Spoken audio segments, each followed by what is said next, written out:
So we've become used to seeing leftists get violent when something happens they don't like, such as people they don't approve of being invited to speak somewhere like a university campus. And for a while, these idiots relied on people not really fighting back. But some people have decided enough is enough, and Sky News Australia host Andrew Bolt is one of them. But first, and I want you to get ready to open your wallets for a good cause. First, I do want to say thanks to the hundreds and hundreds of people who've called or messaged me with support after I was attacked by masked protesters outside a Melbourne restaurant where I was about to launch a book. But please stop with the sympathy, because sympathy is for losers. And I don't think we should be losers anymore. I certainly don't feel like one. So I want your high fives instead. I want you to laugh at the CCTV footage of the haymaker and the left hook I gave one of the three men who jumped me and squirted me in the eyes with a thick liquid that blinded me. You see, their sort has ruled the streets for too long, and particularly in my city, Melbourne.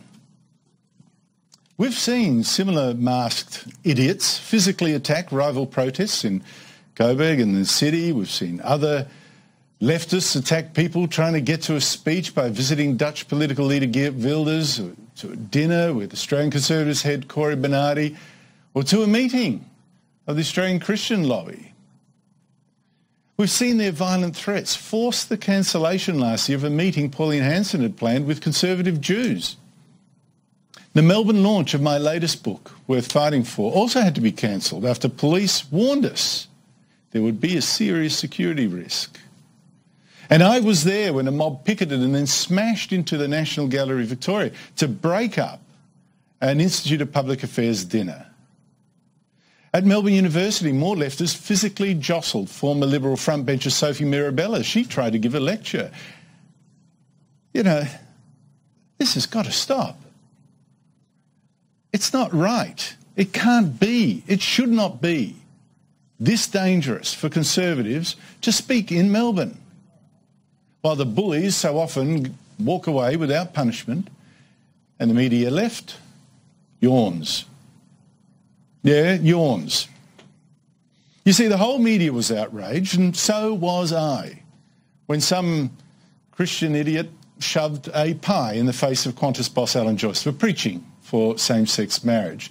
Now, at that time, I said, this is not about sides, this is about principle. That pie chucker should be charged. That kind of idiot, I wrote at the time, that kind of idiot made it dangerous for people to have a public debate for fear of being attacked. But when Conservatives are attacked, with the left, it's not the principle that counts. It is the side. It seems all barely to matter to them that Conservatives are being shut up. Well, the leftist fascists who attacked me yesterday seem to count on this sort of cost-free thuggery working all over again, because one even brought his fancy camera to shoot and post every moment of what they expected to be my humiliation. But I resolved that if anyone was going to be humiliated, it was them. So I hit one of them, the first one that got me, so hard that I have to say my knuckles are a little bit tender. And when he was down, legs sprawled apart, I kicked him. Post that footage, you morons. And wouldn't you know it, the morons have obliged.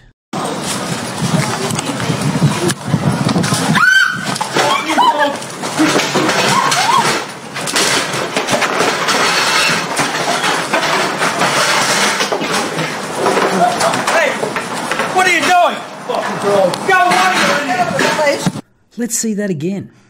Not a bad effort for a 57-year-old man, but you have to remember, this is the everyone gets a trophy generation. The biggest pussies to ever walk the earth. They've probably never even been in a fight before, so they're surprised when someone decided they weren't going to take their bullshit. Now, I have no idea why the idiot that filmed this decided to upload it. Perhaps like a typical leftist, he thought he'd attack someone and then play the victim. But the good news is, he's been named on social media. Here's Gary Awesome with the update. Anyway, it turns out their accomplice that shot the footage has now been named. Nationalist Uprising reported on their Facebook page, Nathan Coote, the photographer, is claiming he had no part in the attack on Andrew Bolt, but the video says different.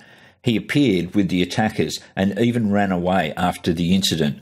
Coote is a liar and he was very much involved. You bet he is, and he knows who the other two guys are as well. You can see from his own footage that he's tailing the two guys that are about to do the attack for the purpose of filming it. But the most damning thing is when the CCTV footage catches him turning around and running away. If you were an innocent bystander who just happened to be there, who just happened to have their camera out and running at the time, and you weren't an accomplice, why would you feel the need to turn around and do a runner? Exactly.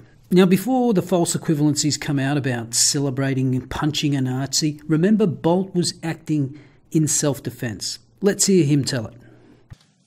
And I plead self-defence. I was still half blinded by whatever they'd thrown in my eyes, and I didn't have an idea of how many other attackers I had to fight. I knew a few, but I didn't know how many, and I didn't know whether they were armed. Now, I have seen some on the left complain about me, punching the protesters. ABC presenter Lee Sales even tut-tutted that I was a hypocrite, she suggested, and a thug for clobbering the masked attackers. But if I am making a fuss about how I did indeed clobber these buggers until they limped off, it is for this purpose, civilised man though I am. They, not me, must end up humiliated. They, not me, must be the poor dear, the poor little dears fielding anxious inquiries about their injuries. Time these fascists were the victims instead of conservatives. So please, no more pity. Give me the thumbs up, the high five. In fact, how about you give me some cash? For my very favourite charity, very special kids, very important. It's a charity that looks after children at the end of life and their parents. I'm not asking you to donate where I haven't. I've donated heaps of my money. Please, donate to them. And I'll throw in even 2 books here, my latest 2, available at all good bookshops, or in fact, the naughty bad ones. And you can actually put in a bid for this souvenir of the battle for free speech held in Lygon Street in Carlton. The battle for free speech. That souvenir, handsome, my suit completely ruined. You can have it with those 2 books. All you need to do, and I have details on my blog, is go to donateplanet.com. Donateplanet.com, where you'll find the appeal featured on the homepage to donate. Click the blue donate button and I'll have the details of the winner on my blog on Monday. So donate, make good come from bad. The souvenir of the battle for free speech could be yours. Bid now. Well, Mr. Bolt, you get a giant thumbs up from me. And if you want to bid for the souvenir from the battle for free speech, check out the links below. I'll see you next time.